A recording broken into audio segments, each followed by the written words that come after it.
What's up guys, it's Seth. Today I'm going to be showing you the best use for every spell in Clash of Clans.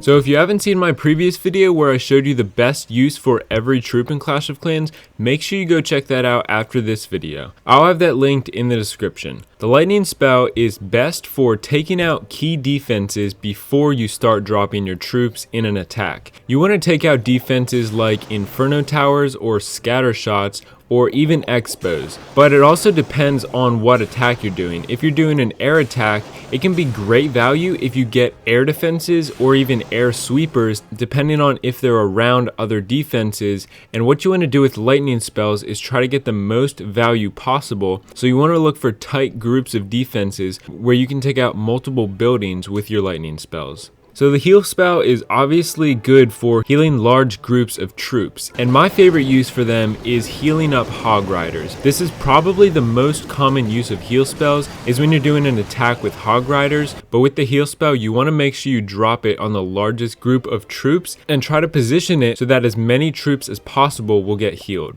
So the rage spell is similar to the heal spell. You want to try to find the largest group of troops to drop it on. A great time to drop it on them is when they're trying to take out high hit point buildings. That way they'll be able to get through those buildings more quickly. The other use for a rage spell is in a queen charge when your queen is getting low on HP or when she's attacking a building that has a lot of HP. I have more details about this in my video that I made about queen charge tips, but you want to drop the rage spell on the queen and the healer so the healers will heal more and the queen will do more damage. And here's a bonus tip that I learned from another YouTuber. His name is Trample Damage, but I wanted to share this. This is related to heal spells and rage spells. So when you have heal and rage spells in your army, try not to drop a heal spell and then drop a rage spell, because if you do that, your troops will be raged up and they'll take out the buildings very quickly and then move right out of the heal spell before they get healed all the way up. So what you want to do is drop a heal spell, and then right after the heal spell you can drop a rage spell, because that way the troops will stay inside your heal spell before they get raged up and move on to other buildings. So the jump spell is great for dropping deep into the base where wall breakers would have a hard time getting to. So the freeze spell is one of the most useful spells in the game, and there are so many different ways to use this, but the best way to use it is on high damage dealing defenses like single infernos, eagle artillery, scatter shots, or the town hall if you're a town hall 12 and up. The clone spell is best for the electron strategy. This is where you have a battle blimp with an electro dragon and some balloons inside the battle blimp. When they drop out, you drop one or maybe two clone spells on them, and they can clear out a huge portion of the base and get a lot of value depending on where you drop them. The invisibility spell, similar to the clone spell, is great for the blizzard strategy. The blizzard strategy also with the battle blimp, but instead of electro dragons, you'll have super wizards inside the blimp. When the super wizards drop out, you drop an invisibility spell on them, which will keep them invisible while they attack the buildings around them. And then right before that invisibility runs out, you want to drop another invisibility spell, and you normally have 3, maybe 4 invisibility spells depending on what you want to do. I would recommend looking up information on the blizzard strategy to get more familiar with it if you haven't already. The poison spell is best for dropping on clan castle troops, especially if you're a town hall 12 or 13 when you have headhunters which can deal with enemy heroes. And this is crucial to many war attacks, because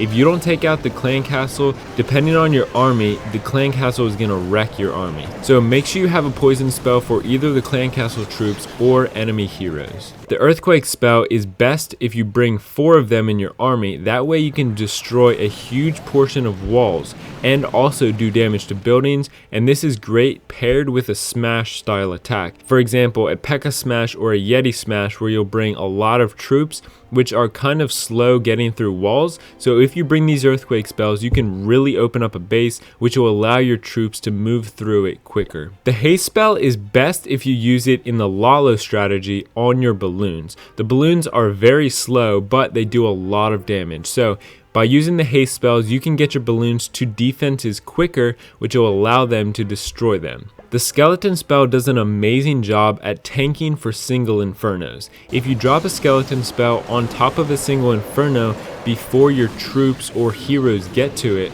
it will constantly tank it, and the single inferno will never be able to lock on to your other troops, which you don't want it to lock on to. The bat spell will obviously target defenses, so I'm going to give you a few tips. First of all, don't use the bat spells near splash defenses, for example, wizard towers, multi-infernos, or the town hall if you're a town hall 12 and up. Because with splash defenses, when the bats group up, they'll get wiped out immediately. So make sure that the splash defenses are being distracted by other troops. That way the bats will easily be able to take out the defenses. You can also find weak portions of a base where there are no splash defenses and easily take out those spots with the bats, and then use your troops to take out the rest of the base.